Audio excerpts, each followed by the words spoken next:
We'll get to Zion Williamson in a second, but first, the NBA is back. Celtics, Bucks, Giannis Antetokounmpo chases down Jason Tatum. Look at that block. Chase down block. Giannis just keeps coming at you. That's why he's the MVP in my book, at least right now. Yeah, he had one earlier in the game on Terry Rozier, too. Really impressive what he's doing, not only on offense, but on the defensive end. All over the place. Kings, Warriors, Kevin Durant. Though. We're showing some defense. That's one up in Giannis. I like that one better than Giannis's. Big old block on Buddy Hield. He had 7 blocks last night. KD had 7? KD did. Wow. Yeah, Blazers, Nets. Ooh. Yeah, I saw this one up close, and I didn't like the way it ended. Yusuf Nurkic, though. Yeah. Thunderous. Nice job over D'Angelo Russell. That is nice. Joe Harris. Don't jump, Jared Allen. Don't jump. You know, Jared is... Don't He jump. always Don't do jumps. it. He always jumps. He's a he said, great I'm going to be on the highlight either way. That's what I appreciate about him. Lakers, Rockets, playoff LeBron. Yep, he's been activated. It shows. Chris, that's what you were talking about. There it is. That's it right there. Jaw dropping. That looked good. Clint Capella knows he's got no chance right now. I mean, that came out of nowhere. But you added about it being a big win against Houston, the fact that it was Capella's first game back, too. Yep.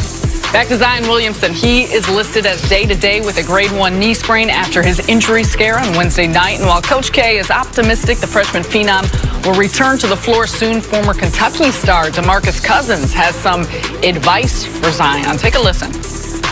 Well, knowing what I know now, college is bull. College basketball, NCAA is bull. So my advice to him is do what's best for you and your family. And obviously college isn't.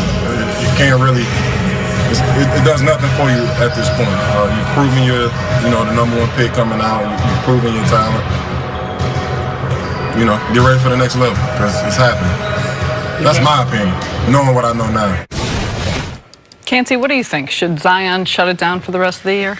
Well, first, I hear Boogie Cousins' comments, and I guess we all know that collegiate athletics is an exploitative system. The amateurism model by the NCAA is broken. I think everybody understands that. If you don't believe that, that's naive. That's just being naive, because these athletes are generating hundreds of millions, if not billions of dollars for the NCAA. But that aside, in looking at Zion's decision to go to Duke, you have to weigh the risk reward in terms of him coming back. If he's 100% healthy, then I think he absolutely should come back and play this season under Coach K, because the coaching that he's getting potentially could be better than the coaching that he's getting for whatever team takes him in the lottery. So I look at this situation and say there is something to be gained for Zion by coming back, because getting the tutelage of Coach K is going to be one of those things that could help him transition smoothly to the next level, because the jump from college to pro is always bigger than the jump from high school to college. And so I look at, because it's basketball and the nature of the game of basketball, it's not necessarily the risk of injury that you would see in other sports like football or like in hockey. So I think that if the opportunity is there, if he's healthy before the end of the season, then he should absolutely come back and play. I texted with some NBA guys about this, not players, but like coaches, executives, scouts yesterday. 2 told me that Zion needs to be very careful. Yeah. And don't come back until he's, like you said, 100%. Okay. And if that means missing, I think they have 5 regular season games left. If that means missing all 5 of those, whatever it takes, just make sure you're healthy, however many games you have to miss. 1 told me he would love to see Zion fight through this and show that competitiveness that you really want to see and play. Another told me he shouldn't sit out because ballers ball. All right. But all of them, when I said, okay, if he decides to sit out, will that affect his draft stock? And they said absolutely not. He's still the #1 choice going away. It's not even close. My feeling is that he should get a second opinion. Not that the Duke doctors aren't great or whatever, but get a second opinion. And until you don't come back until you feel as good as you did 3 or 4 days ago. And until you can move as well and be as explosive. If doctors are like, look, you can play, your explosiveness won't be there initially. You won't move like you used to. It'll be a little sore, but eventually it'll come through. I'm like, no. Sit down. Wait till you are absolutely ready to start playing in games. And I'm with you. If he's 100%, if I were his parent and I was advising him, I would first see if he really wants to play. I assume he does. If he's like, I really do want to play, I'm like, look, once you're totally 100% and the Zion of last week, then okay, you can get out there. But I'll say this. if he were to come out, he and his family tonight, and they say, look, Zion's dream ever since he was a young boy was to play in the NBA. And after what happened the other day, we saw how vulnerable he could be as a collegiate athlete. So we're going to sit it out and start preparing for the NBA draft. I would have absolutely no problem with that because I understand it's a business decision, and that's the ultimate dream is to get to the NBA. Well, and I also think, and we all know this, having played different sports, you may tweak your knee and it's getting back healthy, but your gait is different. So then all of a sudden you do something to your hamstring or your hip or, you know, everything is all connected in a way of which maybe his knee is almost healthy, but all of a sudden something else happens. You overcompensate. Couldn't agree more about him being entirely healthy, it being entirely his decision. I don't think there should weigh at all about his competitiveness or want to win by any NBA sky. I don't think that factors in. Do you think in any way, having played college sports, having played pro sport, does he owe anything to his teammates? Like, not thinking about the NCAA, not thinking about anything else.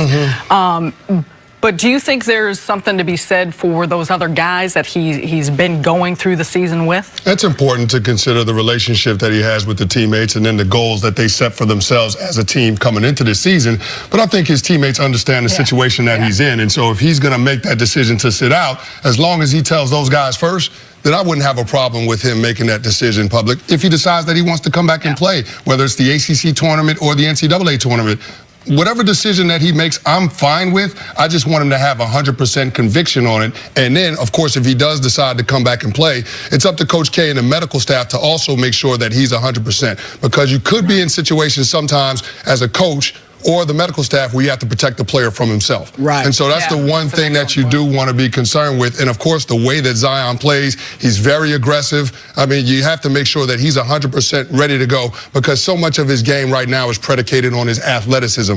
But as far as how the game played out the other night, I mean, you see the value of this kid to that Duke basketball team because, I mean, even though you had the other two freshman phenoms, Cam Reddish and R.J. Barrett combined for 60 points, I mean, that game wasn't competitive. I mean, the game was essentially over when Zion got hurt, and they missed his presence more so on the defensive end than they did on the offensive end. And I was surprised that Coach K didn't even have any answers in terms of how to try to make some plays and get the momentum to come back in their favor, whether it was schemes or whatnot. But in terms of the value that he brings to a basketball team, I mean, Zion is a two-way player. He can affect the game with the ball in his hands or with the ball without having the ball. And so I think that's probably the most impressive thing for me at such a young age, realizing that there are so many other facets where he can have an impact on his team winning. I might even call him a three-way player. Like you said, he does it offensively, defensively, but he also has the intangibles. He's clearly got all the tangibles, but he has those intangibles of that hustle,